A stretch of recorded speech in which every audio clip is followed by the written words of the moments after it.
see kõik juhtus järgnevalt. Aga veel kord, andke mulle andeks.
Kell on 3.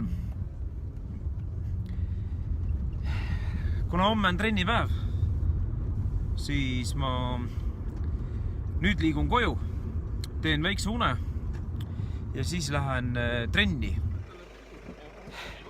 Ja et see asi ametlik oleks, siis on ka puhumisreid. Ise korraldatud puhumisreid.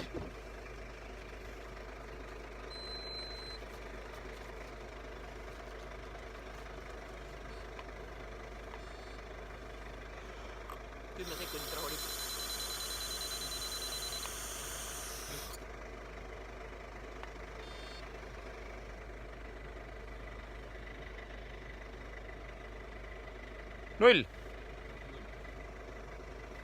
Aitäh! Sõbrad, ärge vihake mind. Ma lihtsalt hakkasin sportlaseks.